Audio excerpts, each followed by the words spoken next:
Les grandes gueules. Tout sur les dessous de l'actu.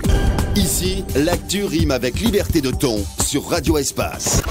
Merci de nous regarder à la télévision, vous qui êtes du côté de Dakar, mais aussi au bord de la lagune Ébrié à Abidjan.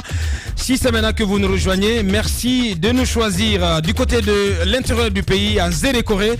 Vous êtes à l'écoute via notre antenne régionale 99.7, la même fréquence dans le Fouta, l'Abbé Centre, mais aussi à Bokeh Centre, 99 tout court du côté de Kankan. À l'international, c'est via notre plateforme, notre site internet www.espacefmguinée.info. Vous continuez à réagir donc sur nos différents canaux. Un peu plus tard, nous allons prendre en compte vos réactions. Notre invité, nos invités, et nous en avons deux ce matin. Maître Alfred Matos, président du parti UPG, et un peu plus tard, c'est Monsieur Keita, donc de cette plateforme Forec, qui ambitionne d'organiser le forum de la rentrée présidentielle. Mais il y a de l'eau dans le gaz. Il nous en dira un peu plus tout à l'heure dans cette émission. Et cette affaire, les autorités guinéennes qui ont récemment refusé le débarquement de 22 000 tonnes de riz importés au port autonome de Conakry, en cause la qualité et le poids du produit jugé douteux. Mais contre toute attente, le bateau qui transporte la dite cargaison continue de mouiller dans les eaux de la sous-région et le ton monte déjà dans certains pays. On essaie de comprendre ce matin. On va essayer, si tout va bien, on va essayer de joindre M. Boubacar Bari, ministre du commerce de la Guinée. Il va essayer donc de s'exprimer sur cette affaire. On va poursuivre notre émission avec cette question, Mohamed Mara. Relance de l'ex-Sotelgui, un gâchis de 38 millions de dollars américains? Absolument. Vous vous rappelez, il y a quelques années, le gouvernement guinéen avait décidé de relancer la société d'État, ou tout du moins de lancer une nouvelle société d'État dans le secteur de la téléphonie mobile. Bon, je dirais même des télécoms, parce qu'il n'y avait pas que la téléphonie. Donc la Sotelgui, avec ses 1600 employés, a été purement et simplement liquidée. Les 1600 employés avaient reçu leur règlement donc, pour être libérés, donc, pour qu'ils puissent se reconvertir à autre chose. Et puis, le gouvernement guinéen est allé contracter un prêt, vous vous rappelez, de 50 millions de dollars. Ça, c'était la première partie, auprès d'Exim Bank en Chine, pour financer le dit projet. Il y a des études qui ont été faites. Le problème est que la société et même les infrastructures étaient restées à l'arrêt pendant très longtemps. Effectivement. Les infrastructures avaient commencé à... Il y a une sorte d'avarie qui avait commencé à attaquer les infrastructures en place. Et il y a eu beaucoup de problèmes à ce niveau. Vous vous souvenez de ce scandale, même des fuites, notamment avec la fibre optique, de certaines sociétés, même de téléphonie ou de télécom, de piratage, qui siphonnaient, justement, qui siphonnaient même sur les installations de la Sotelgui. Donc, il y a eu ce problème. Et puis, il y a eu la nomination de ce jeune directeur général, comment il s'appelle, Oumar Saïd Koulibaly, à la tête donc de la nouvelle société qui a été créée, c'est Guinée Télécom, si je ne m'abuse. Tout à fait. Alors, sur les 50 millions de dollars de prêt, 38 millions ont été décaissés par Exim Bank en Chine. Les 38 millions ont servi à acheter de l'équipement, des outillages, tout ce qui concerne, en tout cas, c'était une technologie de pointe. Je crois d'ailleurs c'est Guinée Télécom qui devait offrir la 4G en prime sur toutes les autres. Alors, le matériel a été acheté et amené. On s'est rendu compte, après la nomination de Koulibaly, les équipements étaient acquis sous Oye Guilavogui. Absolument. Le temps de Oye Guilavogui. Oui, qui était ministre à l'époque des télécommunications. Alors, à l'arrivée donc de Koulibaly, je me souviens qu'il y a une opération d'audit qui avait été menée sur le matériel qui a été amené, sur les installations et sur ce qui existait, donc les actifs même de la société Guinée Télécom en termes d'équipement. Et on s'est rendu compte, patatras, comme exactement dans le cas d'Asperbras ici, des 100 mégawatts, c'est pas possible. Le matériel importé n'était pas adapté à notre système. C'est inapproprié. C'est inapproprié. Les grandes gueules. Tout simplement. 38 millions de dollars investis et on se rend compte que c'est inapproprié. Et je rappelle que c'est un prêt, c'est 38 millions de dollars. Effectivement. C'est un prêt que nous devons rembourser à la Chine, avec ses intérêts bien entendu. Alors, le matériel est inapproprié et Donc ils vont se lancer dans une opération d'abord de recrutement d'un cabinet de contrôle qui devait superviser les travaux de correction. Parce qu'il fallait faire des travaux. On est habitué à cela en Guinée, faire du rafistolage. Mais sur du matériel sensible, je ne sais pas trop ce que ça peut donner sur la durée. Peut-être tout de suite, d'accord, mais sur la durée, je ne sais pas ce que ça peut donner. Mais il se trouve que 2 ans après, ce cabinet de contrôle n'a pas été toujours pas recruté.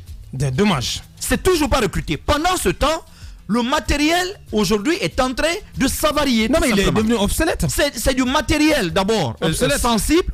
Donc, qui est dépassé parce que forcément, la technologie, ça va très vite, mais le matériel électronique qui n'est pas utilisé, mais ça varie très rapidement. Donc, le matériel aujourd'hui est devenu obsolète. Si aujourd'hui, on veut relancer Guinée Télécom, à un moment donné, on parlait même d'un partenariat avec Maroc Télécom, je ne sais pas si vous vous souvenez, mais les grandes gueules. On n'a plus de matériel. Le matériel qu'on a acheté est complètement hors usage. 38 millions de dollars partis en l'air parce que quelque part, il y a quelqu'un peut-être. Et on doit rembourser ce prêt. Il faut le préciser. On va le rembourser, bien entendu. Mais attendez, vous croyez que les Chinois, voilà, là-bas, on ne connaît pas Fissabililaï. Voilà, c'est nous qui avons dit qu'on en veut et qu'on va produire des millions de dollars avec cela. Si on ne peut pas, c'est notre affaire. Comme en 1996 ou 98 dans ce pays, quand la Guinée était en passe d'obtenir son satellite de télécommunication en avance sur tous les autres pays francophones d'Afrique, à l'époque, il avait suffi de donner à quelqu'un dans ce pays des pépinières de palmiers et de coco pour que on amène Malaysia Télécom en Guinée avec la Sotelgui comme on l'a connu. Et cette fois-ci, on ne sait pas quels sont les intérêts inavoués qui bloquent le process. Depuis 3 ans, l'équipe mise en place est en train de se démener comme de beaux diables. Impossible de recruter le recrutement, ce cabinet de contrôle. Il faut quand même préciser, le recrutement de ce cabinet de contrôle, il revient au ministère. Mais c'est ce que je veux dire. Mais c'est ce que je veux dire. Il doit le faire, mais pourquoi il ne le fait pas? Là est la question. Là est toute la question. Et vous avez soulevé à un moment donné, peut-être que je vais encore appuyer sur la plaie, mais le jeune, comment, à l'époque, je crois que c'est lui-même Saïd Koulibaly, comment il avait été inquiété dans ce pays-là à cause de ses activités politiques qui commencent à être vues. À l'époque, on avait commencé à s'en prendre. Il n'y avait pas que lui. Naïté également, je crois que ça chauffait aussi pour lui, parce qu'on estimait qu'il était de plus en plus populaire. Il y a eu des gens comme ça, des cadres comme ça, de parti au pouvoir. Mais je me demande, comment pour des petits intérêts, on peut bloquer un tel process? Le pays non seulement est endetté, le matériel n'aura servi à rien, on a perdu du temps inutilement. C'est dommage. Aujourd'hui, le ministre, à mon avis, doit communiquer, on doit savoir qu'est-ce qui est en train de se passer autour de ce dossier. J'espère que je ne vais pas me retrouver encore à la HA comme d'autres parce qu'on ne touche pas à Moussafa Mami. Mais non, mais qu'est-ce que tu racontes maintenant? Ah ben oui. Allez-y. Allons-y. Il suffit juste de faire son travail. Je pense que... en fait, à écouter les explications, on est face à l'amateurisme qui caractérise le plus souvent certains de nos dirigeants. Parce que vous ne pouvez pas aller acheter du matériel sans savoir à quoi ça doit servir. Est-ce que le matériel est adéquat? Est-ce que ça peut être conforme aux besoins que vous voulez, aux installations que vous voulez faire sur le terrain? Pourquoi s'est-on précipité pour acheter ce matériel qui n'est pas conforme? C'est des questions qu'il faut se poser. Mais là, je pense qu'il faut poser la question à Oïg Lavogui, à son équipe à l'époque. Justement, qui s'est précipité? Qu'est-ce qui s'est passé pour qu'on puisse avoir tout ce montant-là? Est-ce que c'est pour des besoins, c'est pour des questions d'intérêt égoïste, comme on le fait le plus souvent, des questions de surfacturation? On ne cherche même pas à savoir, on ne fait pas d'études préalables, on se lance là-dedans, on agenouille le pays. En fait, quand vous voyez les gens, le plus souvent, les mouvements sociaux, les gens se radicalisent, les syndicalistes, ils disent qu'il y a de l'argent, ils ont parfaitement raison, il y a de l'argent. Il y a de l'argent dans ce pays, mais l'argent qui existe dans ce pays va dans des poches de personnes qui savent... Dans des poches égoïstes. Égoïstes, des gens qui savent quel trou, par où passer, comment manigancer, comment monter des projets et les surfacturer sur le dos du contribuable guinéen pour se remplir les poches, après se construire des villas ici et ailleurs, parce que vous savez comment ça se passe. Ils se construisent des villas dans la sous-région, des châteaux dans la sous-région et même ici, et c'est comme si de rien n'était. Après, c'est dans ce pays que vous voyez quelqu'un qui est arrivé ministre, qui fait juste 1 an, qui quitte, qui se fait des villas, des châteaux, des immeubles. Et il n'y a rien qui se passe derrière. Comment voulez-vous que les gens ne se permettent pas de le faire? Normalement, on devrait avoir notre société de téléphonie nationale. Et parfois, ces sociétés, parfois on vous dit que c'est géré par des Sénégalais, des gens qu'on devrait dépasser. Des compagnies privées. Parfois, je veux dire, des personnalités qui sont là-dedans, qui gèrent, qui ont des actions. C'est des gens qui parfois sont des pays voisins. Alors que nous, ici en Guinée, on est incapable. Un pays qui est incapable d'avoir sa propre société de téléphonie. Mobile. Imaginez, mobile. C'est dommage. Ouais. C'est dommage que...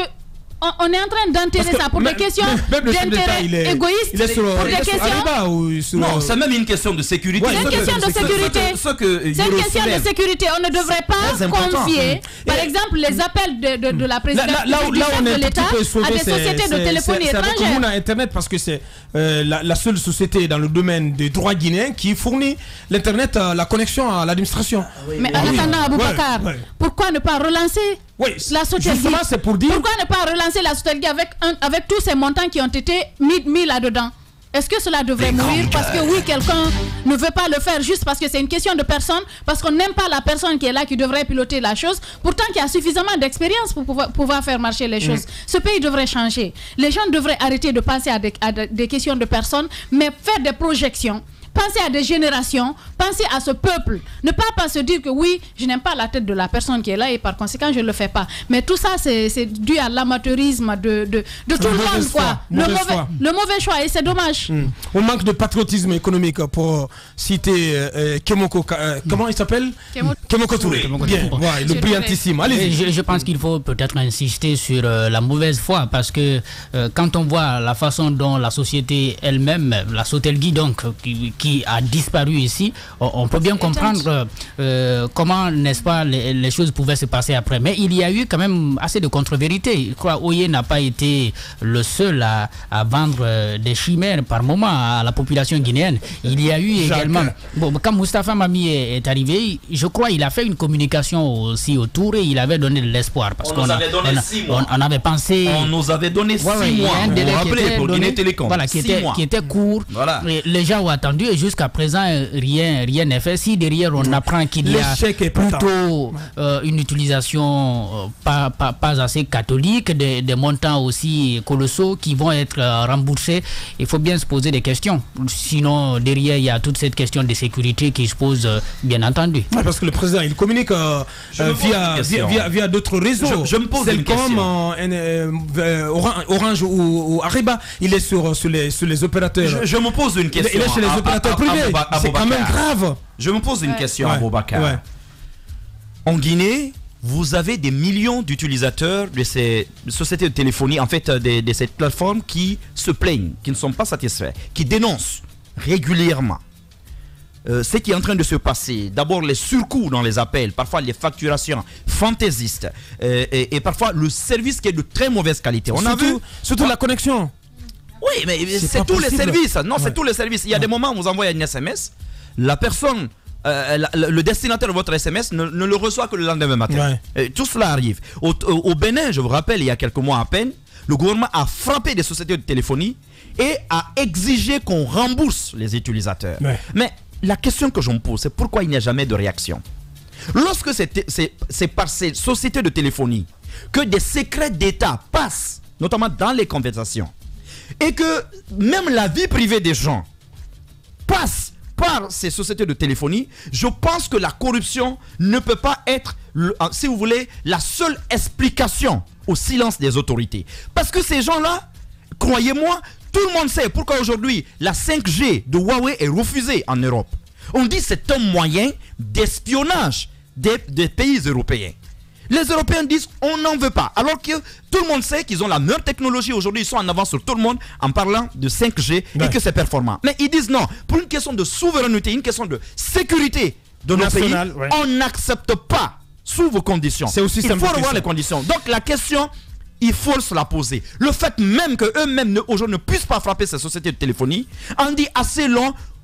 Beaucoup d'entre eux ont des numéros sénégalais, des numéros français, vous le savez. Des numéros américains même. Des numéros américains. Lorsque vous approchez des ministres pour certains types de questions, ils te disent je te rappelle. Il y a des ministres qui ne passent jamais d'appel, ils disent je te rappelle. Ils passent carrément par WhatsApp. Ils passent par WhatsApp. Pour communiquer avec les journalistes. Parce qu'ils sont sûrs qu'ils sont sur écoute. Mais c'est quand même grave. C'est quand même grave. Il n'y a aucun secret en passant par ces opérateurs. Vous êtes en 2019 au pays des daddies. Radio Espace, les grandes gueules. Leur spécialité, c'est la démesure totale. Tant qu'ils ne changeront pas, nous ne changerons pas non plus. Les grandes gueules, à suivre tous les jours sur la radio d'opinion. Radio Espace. Bien, Mohamed Mara, juste en une minute, c'est jour de décision aujourd'hui devant le tribunal de Mafanko dans l'affaire de Matoto. Voilà, la fête de l'amour va passer par là. Que voilà. Qu'est-ce que tu racontes? Oui, c'est la fête de l'amour aujourd'hui, non? Bien. Ben voilà. Saint-Valentin. Oui, c'est Saint-Valentin, Aboubacar, mon Dieu. Bien. Avec ça, la couleur, les couleurs que tu portes. Je l'ignore pas. C'est voilà. pourquoi je me suis mis dans cette couleur. Donc c'est Saint-Valentin aujourd'hui. Ouais. Et on espère qu'il y aura quand même des résultats qui vont amener les citoyens à rabibocher et que vraiment on va en finir avec ce tintamarre-là. Mais de quoi s'agit-il? Plus de précision. De quoi s'agit-il? Plus de précision dans la deuxième partie. Pour l'heure, une pause pour nos conseils achats. On revient dans moins de 10 minutes pour continuer cette émission. Véritable success story de la radio Espace Guinée, les grandes gueules, détentrices des meilleurs scores radio en Guinée, de la meilleure émission talk show, a donné le créneau horaire du départ au bureau et du retour à la maison, récoltant depuis des années consécutives le titre d'émission la plus écoutée en Guinée, toutes catégories confondues. Un grand total de plus de 5 millions d'auditeurs ont été fidèles au talk show Les GG, diffusé jour après jour sur toutes les stations du réseau Adafo Média de 9h à 10h30, un exploit qui restera longtemps dans les annales de la bande FM en Guinée.